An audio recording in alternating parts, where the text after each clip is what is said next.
Am I the a-hole for telling my ex's daughter that I am not her aunt or her other mom? I, 34 female, was with Liam, 35 male, for over a decade. Had 2 children with him, and we broke up when I learned he was cheating on me with Ella, 30 female. Ella was pregnant when I learned about their affair, and the 2 of them were very smug about the fact they were going to start a family with my kids, who were young enough at the time to potentially see Ella as a second mom in their lives. Ella was downright nasty, saying she could provide them so much better because her parents were wealthy and she'd be #1 mom in no time. We ended up getting shared custody of our children, and the schedule was week on/week off. X and I had to meet at a neutral location per our custody order to reduce conflict and any problems with the exchange of our children. The judge also ruled that Ella could not be present for exchanges given her alienating language toward me that was not totally hidden from mine and Liam's children. My ex and Ella got a big shock when her family did not support them, following the realization that she helped him cheat and had gotten pregnant with someone who had a family. So they ended up struggling. Well, I was doing better than ever after making a career shift, and wanted to do for a bit before that. They of course realized over time. This was, I think, just after they had their daughter and around the time they got married. Then the name I had heard from their daughter was suddenly changed to my name, and they started being super sycophantic with me and saying how my kids deserved one family unit and how their daughter was named after me, was my kid's little sister, how she needed someone to help support her and give her the life her siblings have, etc. I told them they were crazy and I was not their daughter's anything. They had 2 more girls since then, and apparently they are telling those girls that I'm their aunt and or their other mom, hence the older of the 3 being named after me.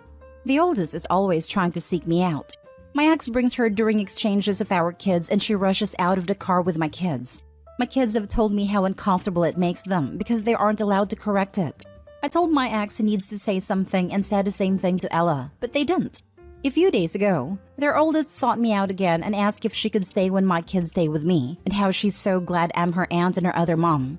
I told her I wasn't. I said so kindly, but I was also firm that I was not her aunt or her mom in any way. She got upset and ran back to her parents, and then I got dumped on by Ella for breaking her daughter's heart. She said they had only tried to be nice and make the best of the family situation for the kids, and I was the a-hole. I feel kind of bad because the little girl was devastated. At the same time, I don't have any interest in being part of those 3 girls' lives in any kind of way, except for when I see them for my kids. Am I the a-hole? Now for the top comments. She's calling you the a-hole after you broke her daughter's heart, but she did the same for helping a married man with 2 kids cheat with her. Karma did bite them in the butt. Definitely not the a-hole. Not really a-hole comparable, as OP is just kindly telling the truth now after Ella has been making up lies. Ella's the a-hole to her own girls, just to try to weasel some money out of OP, never mind all the stuff before. I feel really bad for the kids stuck in this demented situation. How awful to be lied to by your own parents as a way of manipulating others. Right? Like they want to basically force OP into caring for their daughters financially. At least it seems like money is what they are trying to gain based on what OP has written. It's messed up in such a major way. It's not OP who will get hurt by their actions. It's their own daughters who will be hurt. And that isn't on anyone but them. It's not on OP, it's not on the kids, it's on the ex and his wife. Nothing quite like people who think the only way to live is by guilting and shaming those around them in order to manipulate situations/people to get what they want.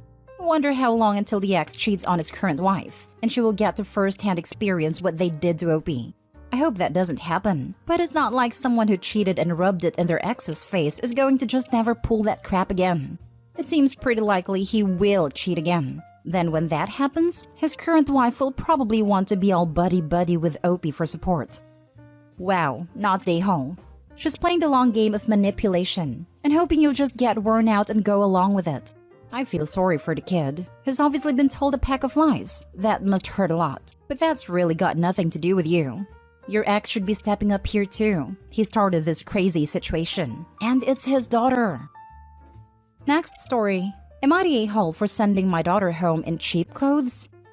I, 35 male, have a daughter Kiki, 7 female, with my ex-girlfriend Yvonne, 34 female, and have 50-50 shared custody. Every time Yvonne sends Kiki back home to me, she's in dingy old clothes. They are either too small and cut so she can fit them, stained, have holes, too big, not weather appropriate, long sleeves in the summer, etc. And her shoes are always filthy. I know Yvonne makes less money than me, which is why we have an agreed upon amount of money I send her monthly for Kiki's expenses. My wife, Sarah, 30 female, also came up with the idea that I just cover Kiki's childcare/education expenses, since it won't break the bank for us, and that way Yvonne can just use all the money I sent her for Kiki. We didn't want to send Kiki home in the clothes her mom sent her in, so we started sending her home in clothes we purchased, and she would always send her home with the outfit ruined. Sarah's mom bought Kiki some cute new shoes, and Kiki begged to wear them to her mom's. She was sent home in another ragged outfit, with the shoes completely ruined and muddy. Yvonne said they wanted to park in them. Sarah was angry, so she went and bought a bunch of clothes from stores like Rainbow, H&M, Walmart, etc., and we sent those over there. So if they're ruined, it will not matter, and she can keep all her nice clothes here. Yvonne called us petty and said keeping tabs on clothes and shopping at cheap stores to send to mommy's house is offensive to Kiki and creating a toxic environment.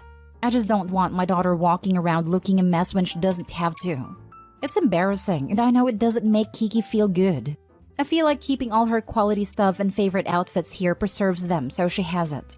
She doesn't know the difference between the clothes' quality and just sees the designs. But guys, am I really being selfish and petty? Am I the a-hole?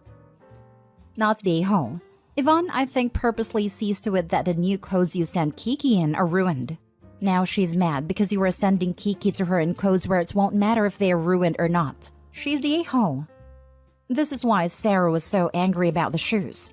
She felt it was intentional, but honestly, I don't think that's far-fetched.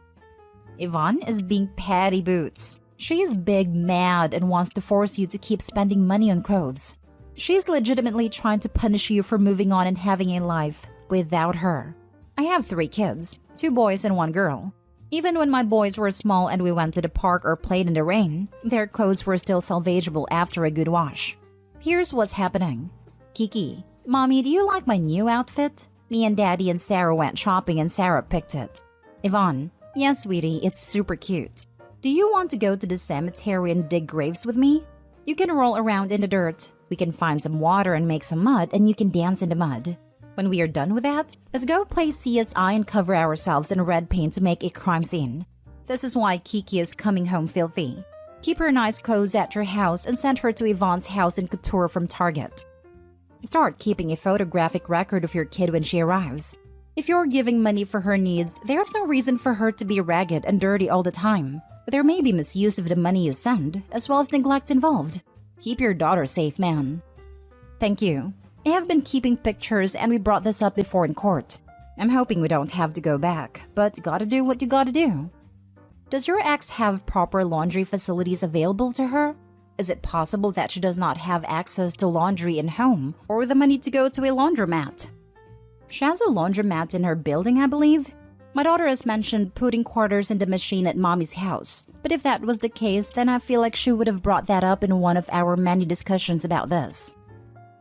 Next story is titled, Am I the a-hole for telling a parent that if they want their kid included in everything, they need to be taught better manners?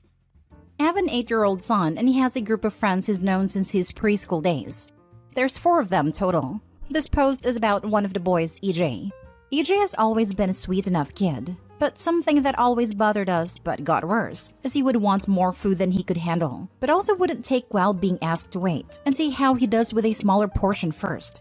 Examples. I took my son and his friends to see a movie and it was a little later in the day, so we went to McDonald's after, which isn't uncommon. And while there, he wanted burger, fries, nuggets, ice cream, and another dessert. I asked him to pick the 2 food stuff he wanted most, and we would get him more if he was still hungry, and desserts would come after regardless. He was like, no way. I always eat more than that. I didn't want to come down on a kid who wasn't mine, so I was like, okay. He ate less than half the food overall. Another time my husband was home with the kids, he ordered food to our house. EJ wanted a medium pizza and a chicken bite box, which is a lot of food. But my husband kinda shrugged and bought it for him. One of the other kids asked if he could eat some since EJ wasn't eating much, and EJ said no. And by the time he left, it was gone so cold and again there was about half of it just left there, with bites taken out of some stuff and left there. Last example is the time I had EJ after school one Friday, because his parents needed to go someplace. We went grocery shopping and I had mentioned we had food at home. EJ begged and pleaded for burgers, and against my better judgment, I did take him, and this time I was firmer with not ordering too much, and I had raised this issue with his parents before. He got so mad because he couldn't order the 3 deluxe burgers and fries. Like he was saying yes, telling me he was allowed to eat like that. I brought up him not being able to finish, and he said he can. He sulked the whole time, and then his parents were mad that I didn't feed their kid enough. So, I no longer allow him to come if the thing is going to end in us getting food, because it's money we are throwing away. The other parents in the friend group have had the exact same problem. EJ's parents realized EJ was included less and brought it up to me. I explained the issue. They said I was being an a-hole to a kid. I told them if they want their kid included in everything, then they need to teach him manners around spending other people's money. Or they could send money with him. And if they want to waste it, that's fine by me. But I pointed out that it's expensive to throw away huge amounts of food. It's not something they were never made aware of, but I know it's probably as hard on EJ if he knows about it, even if he is included to a degree still. I don't know. This has just brought more bad blood, and I don't feel the best about it. Am I the a-hole? Now for the top comments. Not the a-hole, and you're absolutely right. His parents should be sending him with money for these outings. Never in my life as a child was I sent with someone else's parent and not sent with money to pay for food or activities. And if the other parent had offered to pay for me, I was certain to only order what I knew I could eat. And I definitely had manners because my parents did not play that game. Bottom line, if they want their child included, they should teach him how to act and order accordingly. We take my nephew/nieces out sometimes, and I wish there was a menu that didn't list prices every time. They're so polite that they look at the cheapest options versus what they'd really like to eat. I'm wise to that now and convinced them to enjoy the treat. I'm lucky. It sounds like EJ might have an issue like food insecurity at home. Over-ordering food and hoarding, the refusal to share, can be signs of something like that. I would try to be more understanding of him. Maybe order in advance or make mobile orders so that you are just picking up food for the group of kiddos and reassure EJ that if he is still hungry, he can have more. He does not like that at all. We get sulking at a lot if he's allowed to eat like whatever at home. Reassuring him does not make it any better. Now for the last story, am I the a-hole for not moving my family to help my sister-in-law and parents? Plus update. I, 37 male Canadian, a few months back I lost my twin brother to a drunk driver. He was the older twin, and despite the fact we looked the same, we were very different. He could do no wrong in our parents' eyes even when he was drinking/using substances and stealing. I, however, could do nothing correctly and was even blamed for everything bad he did. He stole money from a church, and it was my fault because I didn't support him enough type deal. I honestly had a very long post typed out that went into more details, but I'm just going to go with the TLDR version. Because of my parents always placing the blame on me for what my brother did, I joined the army and moved away at 19. I was 31 before anyone in my family ever returned any of my Facebook messages or text messages. I didn't send many, but I did make the first step, normally before I deployed. We finally put our past behind us and reconnected. I met his wife and 4 kids. They're awesome. We talked about getting our parents to move in with me as at the time I was single and had a room for them and could easily support them financially. My dad lost his job, their health was declining, and our old family house was falling apart. They didn't want to move and came up with BS reason not to all the time. I am now married with 2 kids and have a nice house in Manitoba with a fair amount of land. With my brother's passing, his wife has no family to look to for support, and my parents only have me left. I have offered to cover the expenses and move them all out to Manitoba. My parents can stay in my camper. It's a very nice camper, 44 feet, better than most apartments. My sister-in-law and the kids can stay in our basement that is fully furnished and has the space till they can get their own place. She's a nurse like my wife, and my wife can get her some work. But nope, they want me to sell everything and move out to them. They live in the Ottawa area. My sister-in-law has limited space with just them in their house, and my old family home doesn't even currently have a working furnace and looks like a crack house. They want me to use the money from selling my house to fix up the old family house, and everyone will move into that. I told my parents and sister-in-law I will not be selling my house and everything else to move to Ottawa area. The cost of living is close to 4 times higher there than where I am. I have the means to support everyone where I am, till everyone is settled into the new area. I do not have the same means to do so there. It's been a week now and no one returning any means of communication with me. Wow, that's some choosing beggar stuff here. Definitely not the a-hole for refusing to sell your home to move to a new province with a significantly higher cost of living. You're the a-hole to yourself, though, for continuing to allow your toxic family to take advantage of you like this. I totally get it, though. Family and all, and a desire for them to care about you the way you should be. But don't set yourself on fire to keep other people warm. Precisely. When someone shows you who they are, believe them. Your parents have been awful to you from the start. Apparently, your sister-in-law jumped on the bandwagon. I know it hurts, but you have to accept that they don't want the best for you and let them go. OP, I'm very sorry. Your parents have shown by word and deed that they do not care about you. This was true before your brother died. It is true now. If your parents move out to Manitoba and live in your property, they would quickly make your life miserable. If you moved to Ontario, the process would be even faster. Your sister-in-law can get a job as a nurse anywhere. There is a massive shortage all across Canada thanks to COVID-19. Echoing the above to say, don't set yourself on fire to keep them warm. Not the a-hole, obviously. Now for the little update. Wanted to take a second and say thank you to everyone. This has helped a lot. There are some really good point of views in here I hadn't considered at the time of writing this.